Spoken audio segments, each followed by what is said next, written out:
Agence immobilière, agence immobilière, agence immobilière. À un moment, c'était plus cher d'acheter un appartement ici que dans n'importe quelle autre ville d'un grand pays. Par exemple, sur une plage turque. Mr. Z est DJ et vit à Erbil. Sous ses airs de Miami du Moyen-Orient, avec ses prix au mètre carré qui flambent, cette cité irakienne n'a rien d'une ville tranquille. Car Erbil se trouve à 80 km à peine de l'enfer sur terre.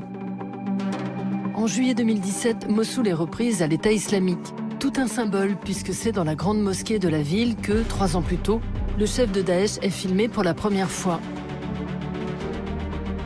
Du haut du minbar, Abu Bakr al-Baghdadi s'autoproclame calife de l'État islamique. L'autre particularité d'Erbil, c'est qu'elle est la capitale d'un État. Kurdistan? Allez, era Kurdistan. Farmou?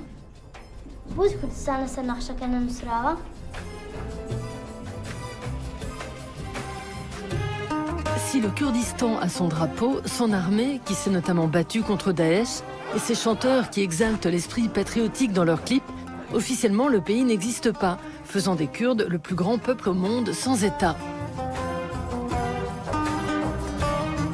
Pourtant, il y a 100 ans exactement cette année, le traité de Sèvres promettait la création d'une nation kurde. Un siècle plus tard, le Kurdistan reste une utopie. Le rappeur Aouta, DJ Mustapha, la chanteuse Choppy et Mr. Z font partie des rares musiciens vivant à Erbil. Découvrez en 2 épisodes leur histoire au Kurdish Paradise.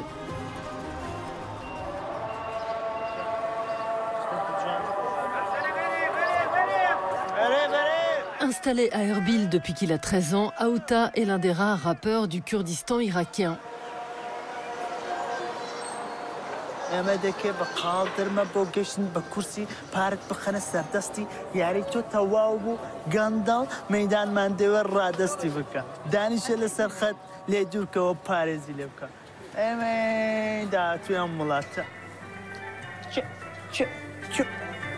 Si la ville s'est construite autour de la citadelle, vieille de 6000 ans, formant des cercles concentriques, son cœur bat au bazar, où le marché et les magasins de musique côtoient les surplus militaires.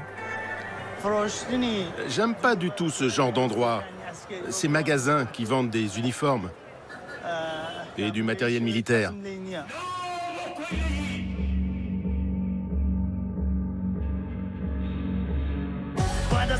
Face à un pouvoir irakien affaibli avec la chute de Saddam Hussein en 2003, Erbil prospère et gagne en autonomie. Il y a 3 ans, le Parlement organise même un référendum sur l'indépendance du Kurdistan irakien. Aouta vote oui, comme 92% de la population, et sort ce clip New Revolution. Installé dans l'un des nouveaux quartiers résidentiels qui ont fleuri aux portes d'Erbil, le rappeur de 29 ans vit avec son frère dans cet appartement où il a installé son studio d'enregistrement. Aouta n'a jamais pu organiser de concert. Pour gagner sa vie, il est ingénieur du son. Je suis comme un sniper.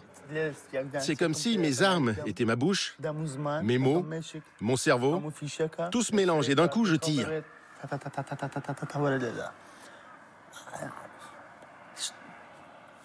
Nous les rappeurs, on n'est pas mauvais.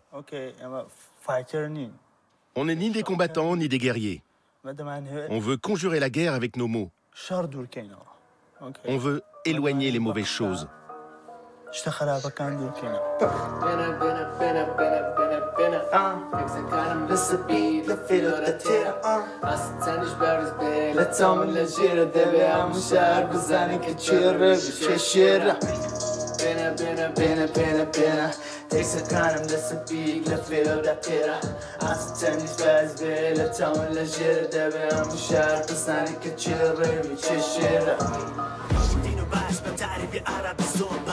Dans ses raps, Aouta rêve d'un Kurdistan indépendant comme ici dans My Land. Il fustige aussi les discriminations, la guerre ou l'exode qu'il a vécu en Iran avant que ses parents ne décident de se réfugier à Erbil. T'es chez toi par exemple et t'allumes la télé. Ça parle de guerre. T'es invité chez quelqu'un, il allume la télé et ça parle de guerre. Où que t'ailles, en fait, quand t'allumes la télé, ça parle de guerre. Tu fais pas attention et tout d'un coup, ça explose. Au Kurdistan irakien, la guerre ne rythme pas que les JT, mais aussi les clips.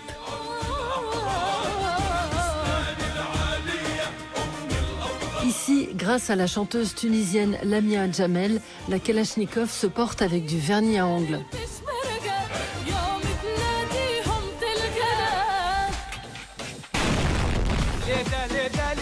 Les chansons vantant les exploits des forces armées kurdes, les Peshmerga, traduisibles par ceux qui se battent jusqu'à la mort, mitraillent la toile et le petit écran.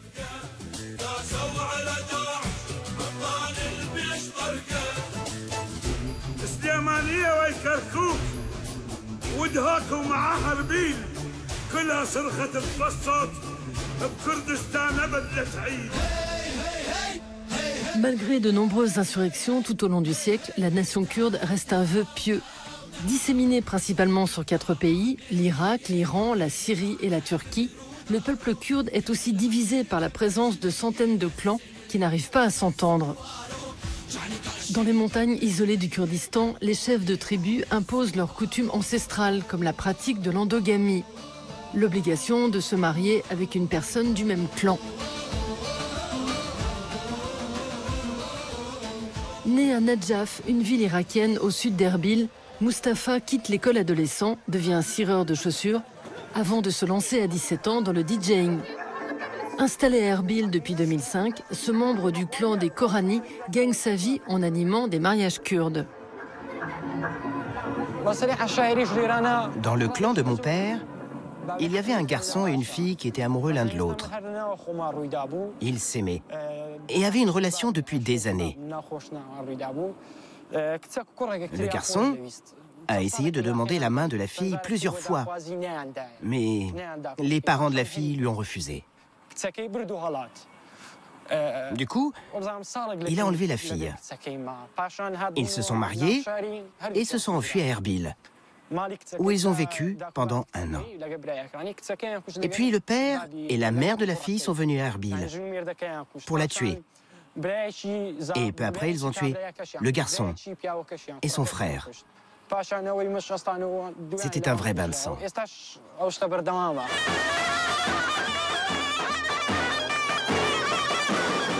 Chaque individu est d'abord membre d'une tribu, puis musulman, yézidi ou chrétien, et en dernier lieu kurde. Dans les campagnes, les coutumes tribales imposent leurs lois. Selon une ONG locale, ces 30 dernières années, les crimes d'honneur auraient tué au Kurdistan irakien plus de 12 000 femmes et plus de 10 000 autres se seraient immolées par le feu.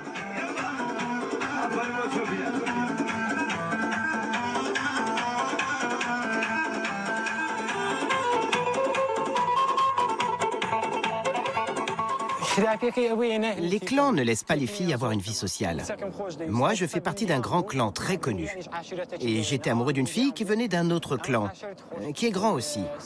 Et je suis allé chez eux 3 fois pour leur demander sa main. Et ils me l'ont refusé à chaque fois. Juste parce que nous ne sommes pas du même clan. Ils disaient, on ne peut pas accepter le mariage de notre fille avec un étranger.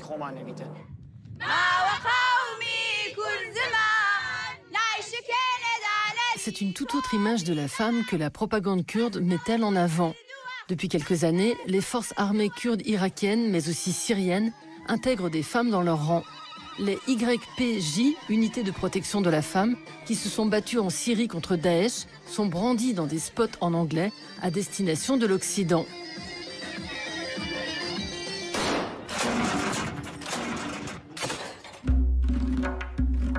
People told me to stay at home.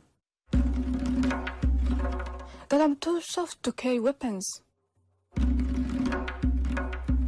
That I'm not tough enough to fight. Yet I knew that this step would be the first of many. La suite de Kurdish Paradise, c'est la semaine prochaine.